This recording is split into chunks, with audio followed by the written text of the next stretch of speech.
Assalamualaikum dan salam sejahtera. Bersua kembali dalam 2030 bersama saya Dr. Jennery Amir. Pandemik COVID-19 telah menghuru-harakan dunia. Virus maut itu tidak pernah tidur, malah terus mengganas dan menggila. Sekitar 110 juta telah dijangkiti virus maut itu, dengan 2.5 juta telah meninggal dunia. Adakah ada sinar di hujung terung apabila vaksin COVID-19 ini telah ditemui dan akan kita laksanakan di negara ini? Sesungguhnya, semua orang, termasuk 2.8 juta rakyat Sarawak, menunggu vaksin itu untuk memastikan kita dapat bergerak ke hadapan. Jadi untuk berkatakan soal peningkatan kes COVID-19 di Sarawak dan apakah langkah-langkah untuk memastikan usaha untuk laksanakan vaksin COVID-19 ini dapat diterima dengan baik, bersama-sama saya kali ini tidak lain tidak bukan ialah Pengerusi Jawatankuasa Pengurusan Bencana Negeri Sarawak, Datuk Amar Douglas Ugah Embas. Saya berasa begitu bangga Datuk Amar kerana dapat menampilkan Datuk Amar untuk kali kedua. Saya ingat lagi kita pada bulan November lalu, kita perkatakan soal COVID-19 dan sebagainya. Kali ini kita nak lanjutkan lagi dan sesuai dengan isu vaksin dan sebagainya. Jadi saya nak bertanya untuk soalan pertama, Datuk Amar. Di mana agaknya silapnya? Adakah kita gagal? Adakah kita silap?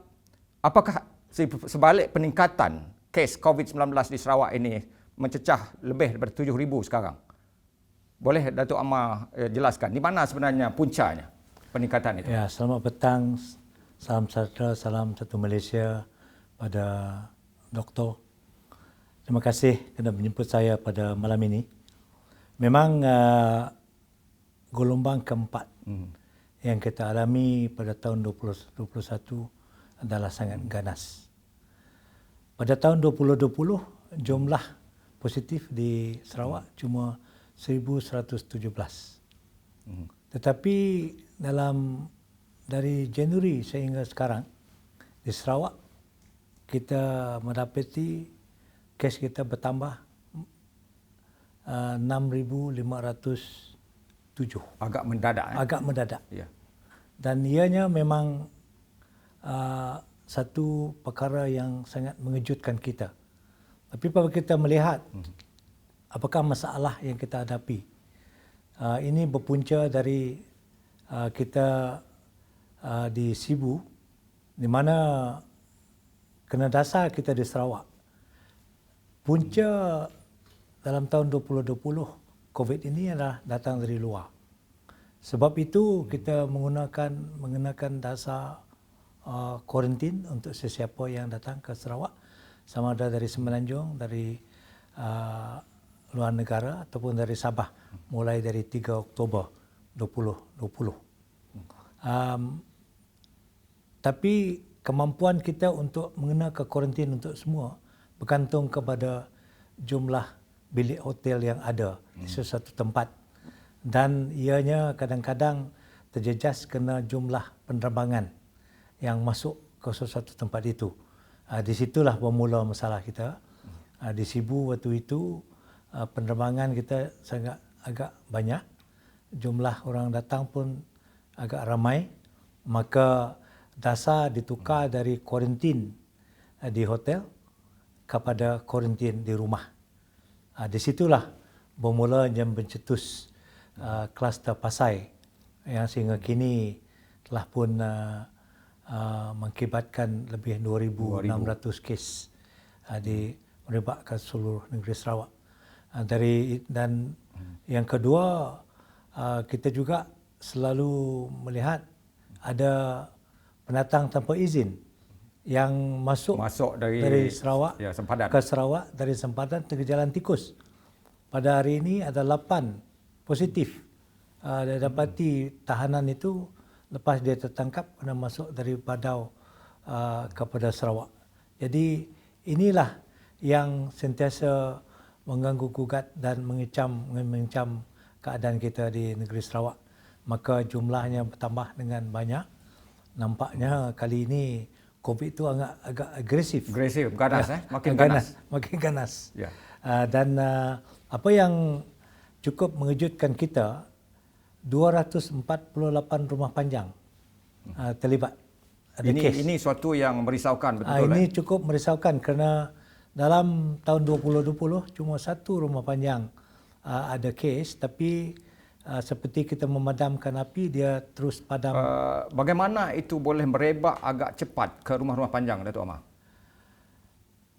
Kita di rumah panjang, kita ada tradisi apabila orang meninggal, saudara mara kita meninggal. Jadi ramailah saudara mara dari seluruh pelosok negeri Sarawak datang untuk memberi kehormatan terakhir. Jadi Iban ni kadang-kadang 2-3 malam. Ya. Saya tak mahu cerita yang lain. Ya. Jadi bergaul, berkumpul. COVID ini Dan rapat-rapat pula tu. Rapat-rapat. COVID ini sangat-sangat menyukai apabila manusia itu berkumpul dan dia merebak dengan cepat. Dan inilah satu puncanya. Dan hari ini kita mendapat beberapa 2 kluster. Dan di kluster dinamai sebagai kluster pengkebumian. Kita tidak ada menamakan kluster itu, kita gunakan nama tempat. Tempat. Kalau di Miri, di Sibu, di Kapit kan? Ya. Jadi apa nasihat Datuk Amar kepada mereka yang menghadiri upacara pengkebumian ini di rumah panjang khususnya supaya kita dapat kawal? Kita dah menyediakan standard operating procedure, iaitu kita menasihati menghadkan jumlah yang memberi penghormatan KAI kepada 30 orang dalam satu masa. Jadi dengan adanya had kepada 30, maka dapat kita harapkan dapat dia menguatkuasakan social distancing, tidak berapat-rapat. Apa reaksi mereka di rumah panjang? Adakah mereka menerima dengan baik SOP itu? Kita menampak beberapa tempat dia menerima. Kerana pejabat-pejabat daerah dan juga pejabat kesihatan bahagian juga dengan polis juga menguatkuasakannya. Dan saudara mara yang jauh juga memahami bahawa bukan bermaknanya dia tidak menghormati saudara mara yang meninggal, tetapi dalam keadaan yang macam seperti sekarang, jadi ramai yang mengikuti arahan-arahan itu. Tapi ada juga kadang-kadang dia terlupa. Di sinilah kita harap kita telah memberitahu kepada ketua-ketua masyarakat, ketua-ketua rumah dan ahli jawatankuasa Keselamatan Kemajuan Kampung untuk bertanggungjawab untuk menentukan bahawa SOP itu diikuti. Baik, Datuk Amar, maksudnya semua pihak mereka tidak harus hanya bergantung kepada pihak kerajaan untuk kuatkuasakan ini. Peranan yang jauh lebih penting sebenarnya adalah rakyat sendiri. Jadi untuk memperkatakan soal ini dan soal vaksin, kita berhenti rehat untuk seketika. Okay.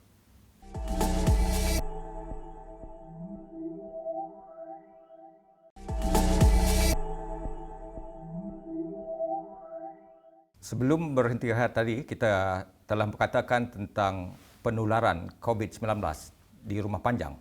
Jadi Datuk Amar, berdasarkan statistik yang ada, nampaknya sudah ada tanda positif penurunan dari segi kes jumlah rumah panjang yang terbabit dalam COVID-19 ini. Dapat Datuk Amar jelaskan hal ini? Ya, memang strateginya? Ya, apabila rumah panjang ada terlibat, kita terus memutuskan bahawa mana rumah panjang terlibat, satu orang pun kita terus lockdown. Maklumat kita adalah supaya kita dapat membuat saringan kepada semua dan supaya kita dapat mengesan berapa orang yang positif. Kalau positif, hantar ke hospital. Kalau yang tidak positif tu kita kuarantin dekat rumah panjang. Dan nampaknya strategi itu berkesan. Kerana apabila kuarantin lockdown, dia tak boleh keluar. Dan dengan itu kalau ada yang masih positif, penyebarannya ada kurang. Jadi sekarang kita dah nampak hasilnya. Dari 248 buah rumah panjang tadi yang kita telah kuarantin, 116 kita telah dikeluarkan dari lockdown. Tinggal 98 lagi. Dan kita harap dapat terus turun. Terus turun. Jadi dari angka yang positif dalam 2-3 hari ini juga nampak turun. Cuma ada beberapa kes di Kapit yang masih ada baru kes.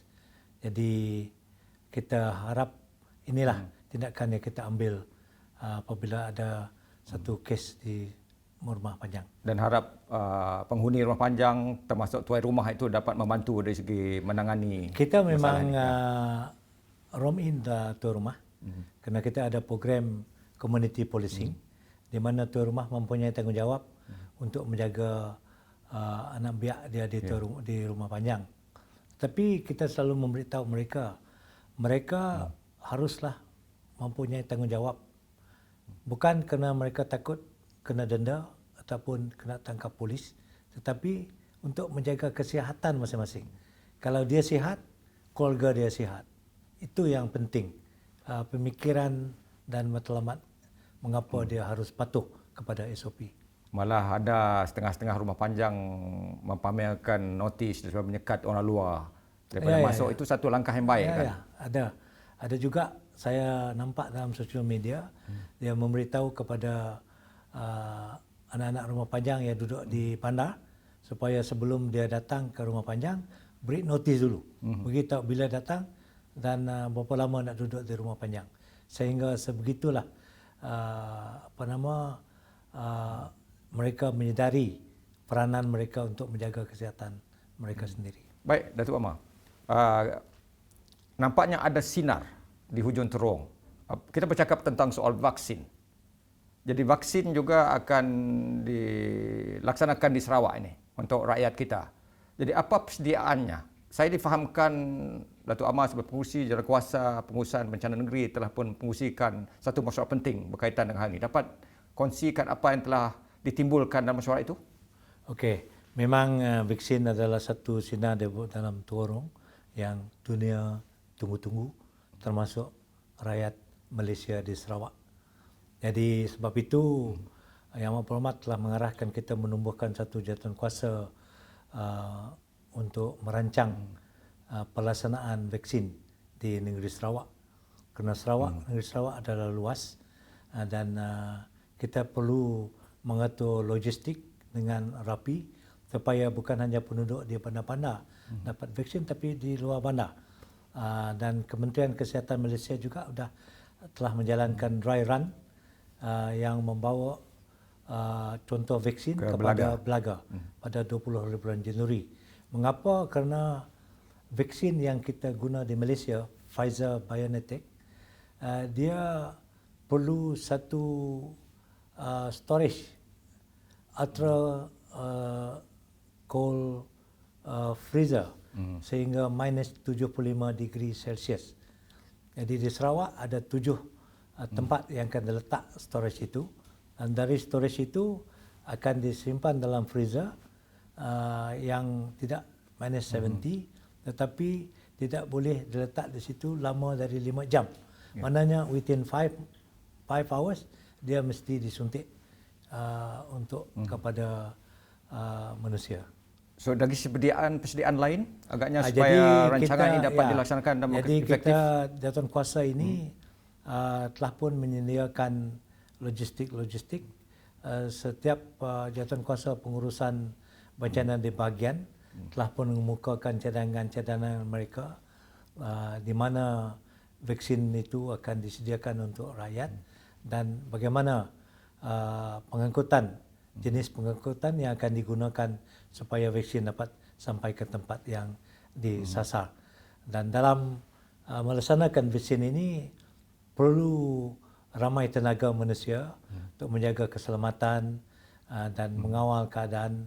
Dan dalam COVID ini juga kita tentukan social distancing dan kita tentukan bahawa masalah-masalah kita melihat dalam TV bagaimana di Amerika Syarikat, negara yang termaju, tetapi seorang rakyatnya terpaksa menunggu sehingga 7-8 jam untuk mendapat vaksin. Kena panjang, kena susun aturnya, kena jenteranya tidak mantap. Jadi ini yang kita elakkan.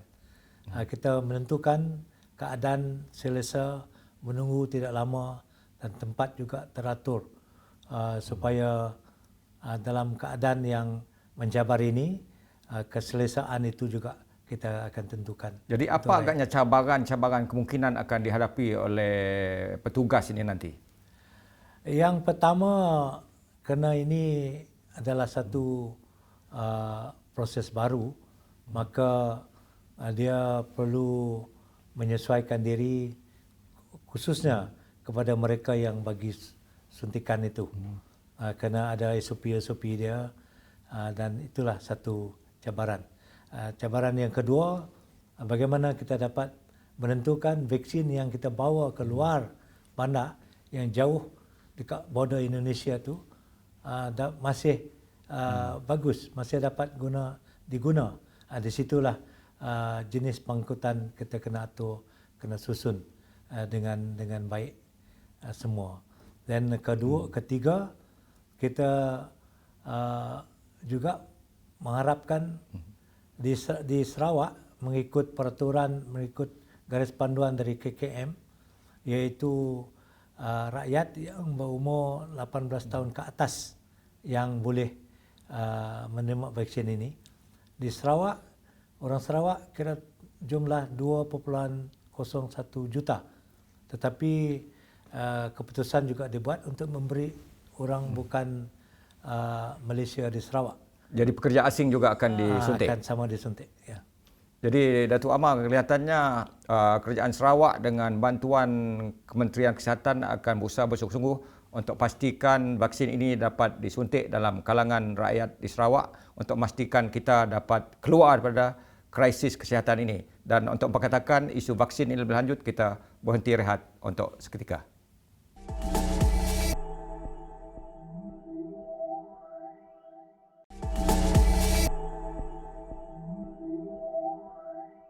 Program imunisasi COVID-19 merupakan suatu yang paling besar dalam sejarah negara dan negeri Sarawak. Jadi Datuk Amar, untuk perkatakan soal vaksin ini, pelbagai pihak, ada 3 kategori manusia sebenarnya terdapat di negara kita. Sama seperti di luar negara, yang bersedia untuk disuntik, yang anti vaksin, yang berdiri di atas pagar. Jadi bagaimana komen Datuk Amar tentang 3 kategori ini? Ya, memang kalau kita melihat di sosial media, kita melihat ada yang bersedia untuk divaksin, ada juga masih ragu-ragu, ada juga anti vaksin. Ini memang terjadi di seluruh dunia. Jadi inilah satu cabaran berhadapan dengan kerajaan. Bagaimana kita menentukan penerangan yang mantap, yang cukup, yang saintifik dikemukakan kepada rakyat supaya rakyat memahami apa kebaikannya kita mendapat vaksin. Ini yang penting.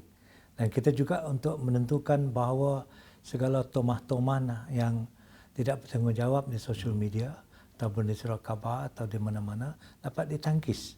Di sinilah kita telah menumbuhkan COVID-19 Vaccine Advisory Group. Ada 10 saintis diketuai oleh Datuk Dr. Andrew Q. Apa peranan mereka ini? Mereka ini, yang pertama, mereka ini akan memberi cadangan kepada kerajaan negeri apa jenis vaksin yang kerajaan negeri, kalau kerajaan negeri nak membeli. Yang kedua, mereka akan jadi penasihat mengenai penerangan isu-isu, mengetengahkan kebaikan vaksin ini, mengetengahkan dari pandangan sains, dari pandangan ilmiah, dari pandangan pengalaman-pengalaman di negara-negara lain yang telah memberi vaksin. Kerana kita memilih saintis untuk memberi penerangan, saintis dan doktor, kerana mereka mempunyai local standard. Kerana kalau politician memberi penerangan, jadi banyak isu akan timbul.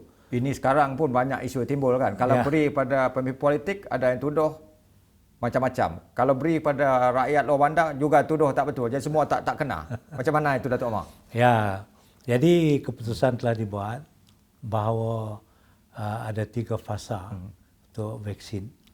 Yang pertama adalah untuk frontliner, mereka yang berhadapan dengan pesakit-pesakit 87,000? 97,000 97,000. di Sarawak. Dan kumpulan kedua adalah mereka yang ada umur 60 dan ada morbid, ada penyakit dan sebagainya.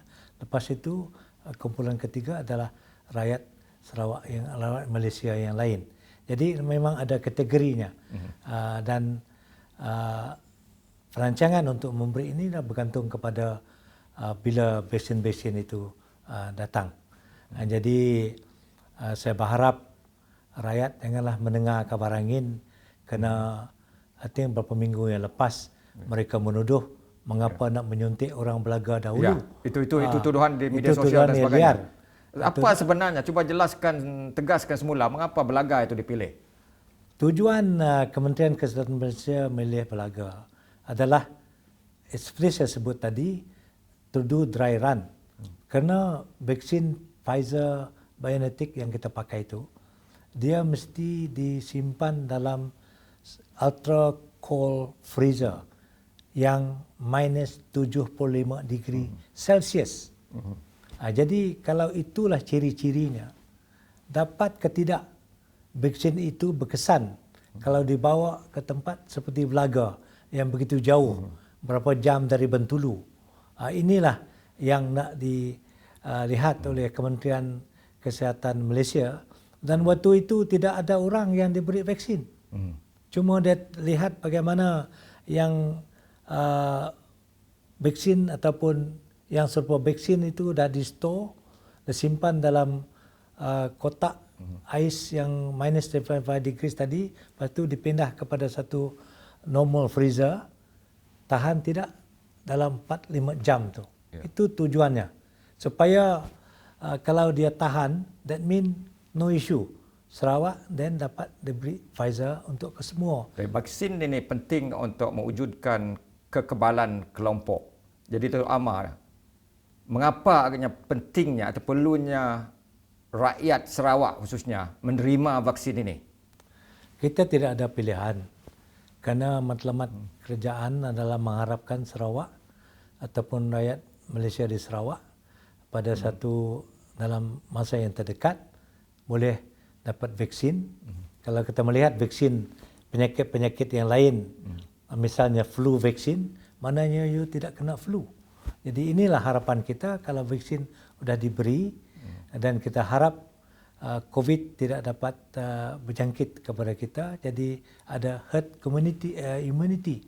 Maknanya kita boleh balik kepada hidup sedia kala macam dahulu. Jadi mereka tak perlu bimbang atau risau atau takut. I left that biar doktor-doktor menjelaskan yang selanjutnya mengenai Baik, di peringkat kerajaan negeri Sarawak, apakah strategi, langkah dan pendekatan pastikan mereka tidak bimbang? Tentu ada strategi dari segi PR, perhubungan awam dan juga pendidikan awam. Kita dah menubuhkan satu jawatankuasa yang diketuai oleh UKAS dan beberapa agensi-agensi lain, RTM dan sebagainya. Mereka adalah satu media nak menyampaikan message. Message itu akan direka oleh Jabatan Kesihatan Malaysia dan juga dengan advisory group itu tadi. Dan mereka lah akan menyampaikan ke seluruh negeri Sarawak penjelasan, penerangan, kebaikan vaksin, bagaimana pengalaman di negara-negara lain, misalnya di Singapura, di United Kingdom dan negara-negara lain, supaya rakyat Sarawak dapat penerangan yang tepat, yang betul, yang berasaskan sains, bukan berasas kepada rumus yang bahaya. Yang bahaya. Dan saya perhatikan ada NGO Persatuan DBNA misalnya, yang Persatuan Bidayuh ini yang mengeluarkan video dalam bahasa Bidayuh. Bagaimana komen Datuk Amar tentang hal ini? Inilah kita dah buat. Kita pun kumpulan kami pun ada buat video dalam bahasa Iban. Jadi kita akan menentukan penerangan-penerangan ini menggunakan berbagai bahasa supaya kumpulan-kumpulan tersebut dapat memahaminya. Jadi maksudnya paling penting semua pihak, rakyat di akar umbi itu faham akan kegunaan dan kepentingan vaksin ini supaya kita dapat keluar dari krisis kesihatan ini dengan segera supaya kita dapat hidup seperti biasa. Jadi untuk memperkatakan isu lebih lanjut, kita berhenti untuk sekitar dan selepas ini kita akan berkatakan bagaimana melangkah ke hadapan untuk Sarawak.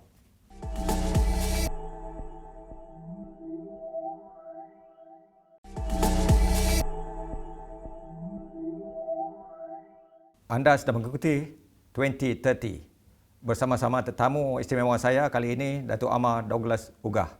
Jadi tadi kita banyak memperkatakan isu soal peningkatan kes di Sarawak, soal vaksin, kebimbangan rakyat dan sebagainya. Datuk Amar, bagaimana agaknya pengajaran atau iktibar daripada ancaman pandemik ini baik kepada kerajaan maupun rakyat Sarawak? Ya, memang apa yang kita lalui semenjak awal tahun 2020 adalah satu jalan tidak ada orang pernah lalui.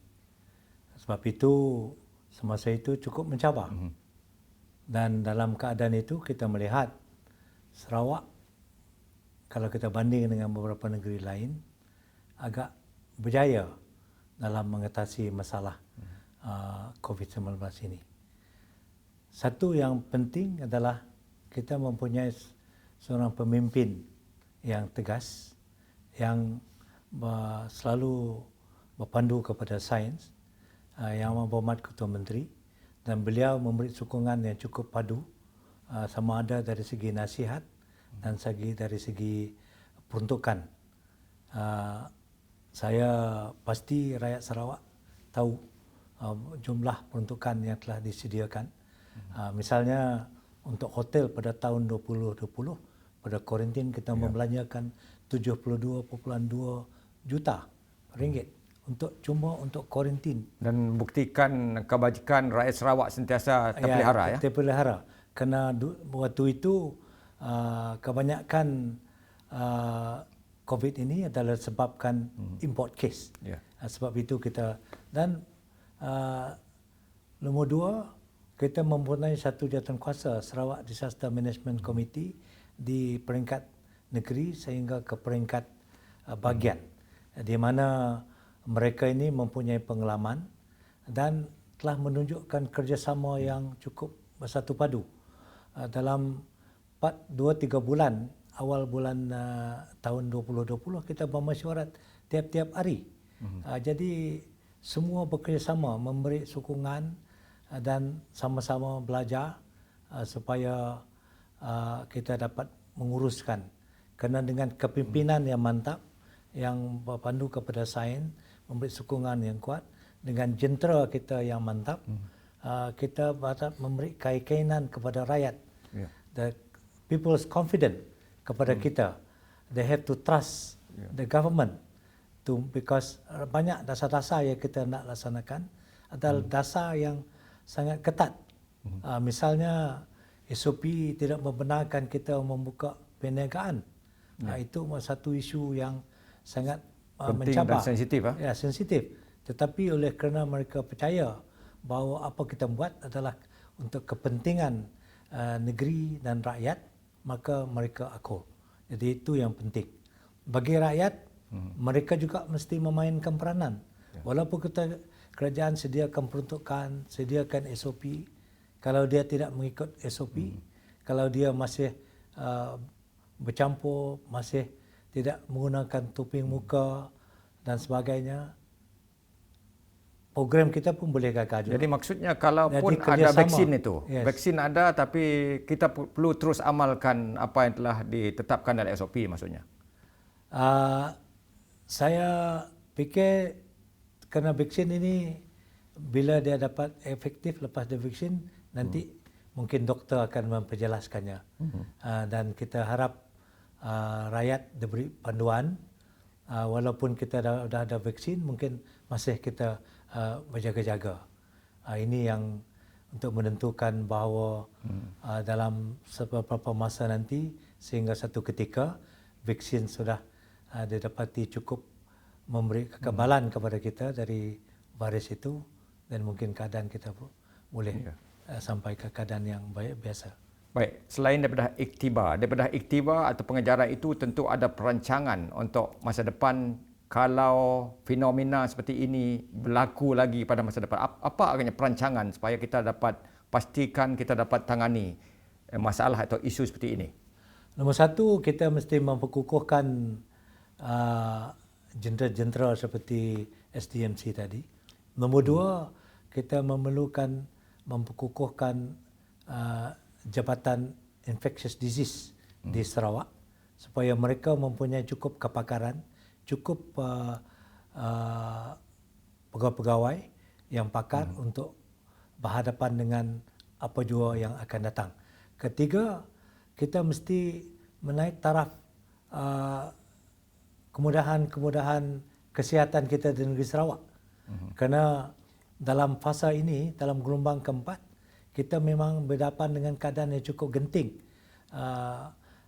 ICU kita tidak cukup, katil-katil di hospital tidak cukup, sebab itu kita perlu dirikan PKRC. Tapi nasib sekarang kerajaan persekutuan telah pun memberi misalnya 1,000 jumlah katil ICU akan ditambah 13 katil dari 17 yang sedia ada. Jadi apabila keadaan telah bertambah baik, kita mesti adakan beberapa tindakan ini supaya apabila kita, for example, kita perlu meningkatkan kemampuan kita membuat saringan. Sekarang kita sudah dapat capai 6,500 dengan private sector di Sarawak. Apabila ini bermula dulu, kita cuma mampu dapat tes 4,000 lebih satu hari, maka beberapa sampel itu perlu menunggu sampai 6-7 hari perlu dapat keputusan. Itu tidak bagus. Kita ada KPI bahawa sesuatu saringan itu mesti dapat keputusan dalam tempoh 48 jam.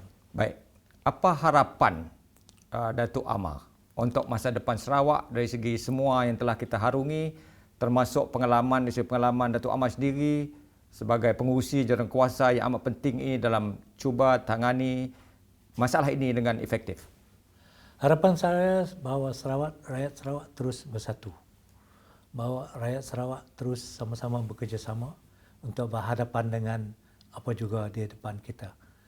Seperti saya sebut tadi, kita mempunyai seorang pemimpin yang mempunyai satu leadership yang mantap, yang telah menunjukkan kebolehannya untuk memandu kita, menyatu padukan rakyat dalam keadaan yang cukup genting masa ini. Dan saya percaya apabila COVID ini telah reda dan dalam keadaan perpaduan begitu juga, kita dapat mampu untuk terus membangunkan negeri kita supaya negeri kita dapat maju seperti yang diharapkan Yang Amat Berhormat Ketua Menteri pada tahun 2030 nanti. Baik, terima kasih Datuk Amar kerana sudi tampil dalam 2030 dan kita amat bangga kerana kali ini Datuk Amar dapat menjelaskan pelbagai isu berkaitan dengan COVID-19 dan juga yang lebih penting adalah strategi Kerajaan Negeri Sarawak untuk tangani masalah ini bagi memungkinkan kita melangkah ke hadapan. Sesungguhnya jika vaksin ini sudah dilaksanakan di seluruh negeri kepada semua rakyat Sarawak nanti termasuk pekerja asing, kita berharap kita dapat keluar daripada masalah ini dengan lebih baik supaya kita dapat selesaikan bukan saja isu berkaitan dengan kesihatan tetapi juga isu berkaitan dengan sektor ekonomi dan keuangan negara supaya kita dapat hidup seperti sedia kala dan keluar daripada kelaziman baru. Sekian saja, hingga jumpa lagi minggu depan. Salam hormat.